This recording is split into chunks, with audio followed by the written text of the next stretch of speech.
Olá, hoje eu quero falar com você sobre algo muito sério, que é sobre o mundo espiritual. Alguns anos atrás, em fevereiro de 2019, 6 anos atrás, né, eu fiz alguns registros aqui no meu diário com Deus e eu ainda entendo pouco sobre isso, mas nessa época era muito pouco. Eu ainda ficava sem entender se aquilo era coisa da minha cabeça, se realmente aquilo fazia algum sentido. E eu tava aqui anotando algumas coisas nessa época, né, em fevereiro de 2019, e tinha alguma coisa me incomodando. E Deus trouxe ao meu coração assim: você está com medo. E eu nem tinha percepção do que eu tinha exatamente medo. E aí eu anotei aqui nos meus registros, né, 3 situações em dias consecutivos, numa sexta, num sábado, no domingo, que eram situações assim onde a presença de Deus e o agir dele estavam muito evidentes. E eu pensando assim, cada experiência nova que a gente tem com Deus encoraja mais a gente. Por que eu tô com medo? E aí veio o meu coração: Deus não nos deu espírito de medo. Então, se o medo não vem dele, vem do outro lado. E se Deus me mandou em outras situações próximas a essa data ter coragem, ser forte, diz que estaria comigo e que nada resistiria a mim. E eu fiquei pensando: o que será que ele está se referindo? O que está acontecendo? E nesses períodos, na data anterior a esse dia que eu anotei isso, e nos 2 dias consecutivos, eu tive sonhos diferentes. Eu sonhei com uma pessoa que já existia uma desconfiança assim, no meu coração de que nada contra a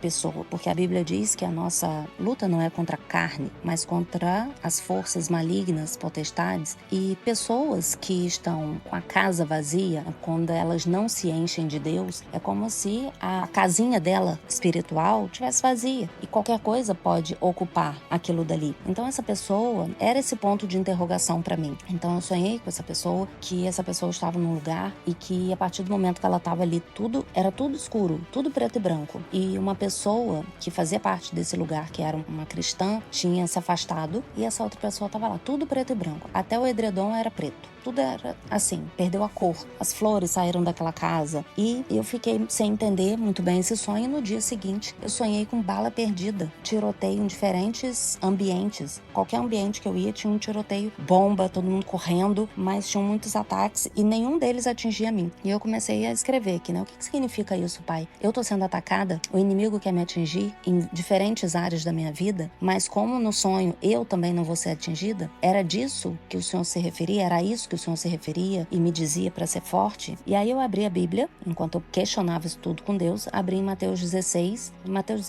17, que falava o seguinte: bem-aventurado és, porque não foi carne e sangue que te revelaram, mas meu Pai que está nos céus. Também te digo que tu és Pedro, e sobre essa pedra edificarei a minha igreja, e as portas do inferno não prevalecerão contra ela. Dar-te-ei chaves do reino dos céus. O que ligares na terra terá sido ligado no céu. Na verdade, eu anotei mais de uma passagem aqui que Deus trouxe ao meu coração. E olha como é interessante, eu estava aqui perguntando a Deus sobre o mundo espiritual, sobre os sonhos, se tinha algum significado, o que Deus queria falar comigo, e eu abro exatamente nessa passagem. Quem te revelou não foi carne e sangue, não foram pessoas que te revelaram isso, mas o seu Pai que está no céu. Mas ele disse: as portas do inferno não prevalecerão contra você. E aqui quando diz: o que ligares na terra terá sido ligado no céu, me disse o seguinte: não tenha medo. O que acontece aqui na terra já aconteceu no céu primeiro, ou seja, já foi determinado por Deus. O medo não vai roubar a sua alegria, pelo contrário, a alegria do Senhor é a sua força. E aí eu fui pedindo orientações para Deus, Deus foi trazendo algumas revelações e eu fui tendo clareza sobre o seguinte: nós cristãos que estamos aqui para contribuir para o reino do céu, nós estamos espalhados por aí. A gente pode estar num banco, numa agência do correio, no fórum, num hospital, numa loja. A gente está ali preparado para trazer uma palavra de Deus, para fazer uma oração, para invocar a presença do Senhor, no sentido dele agir numa determinada situação. Só que do lado contrário, também existe isso. Existem pessoas que você não consegue detectar a princípio, com sua natureza carnal, nada de errado com essa pessoa. A pessoa é alegre, te trata bem, não necessariamente vai fazer alguma coisa contra você, puxar o seu tapete, mas espiritualmente essa pessoa não tá do mesmo lado que você. Então, a gente precisa ter essa percepção.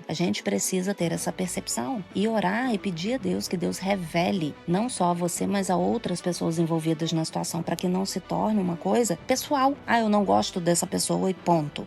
não é sobre pessoas, é sobre reinos, sobre dois mundos diferentes. E aí eu abri a Bíblia e vou falar aqui um trecho que eu anotei. Pelejarão contra ti, mas não prevalecerão, porque eu sou contigo, diz o Senhor, para te livrar. E aí, 1 Crônicas 28, 9 e 10, termina assim: porque o Senhor te escolheu para edificares casa para o santuário. Sê forte e faze a obra. E no final, Deus finalizou com Jó 28, que fala o seguinte: eis que o temor do Senhor é a sabedoria e o apartar-se do mal é o entendimento. Ou seja, não acha que é coisa da sua cabeça. Pergunta para Deus, pede para Ele te revelar. Não acha que é coincidência quando você abre a Bíblia e lê alguma coisa que responde às suas perguntas. Deus quer se comunicar com você e Ele vai usar todos os recursos para isso. Se você buscá-lo de todo o coração, Ele vai se revelar a você de diversas formas. Não negligencie isso. Não brinque com o mundo espiritual, isso é muito sério. Não abra brechas espirituais dentro da sua casa, dentro da sua vida, porque no mundo espiritual existem leis. E se você mesmo abre brechas, você está dando legalidade para coisas ruins entrarem na sua vida. É óbvio que Deus está com você o tempo todo, que Ele está te protegendo, só que nós temos livre-arbítrio. Então Deus vai puxar a nossa mão, vai nos resgatar, vai nos proteger, mas talvez a gente não fuja de algumas consequências ruins pelas escolhas erradas e pelas negligências que a gente vive.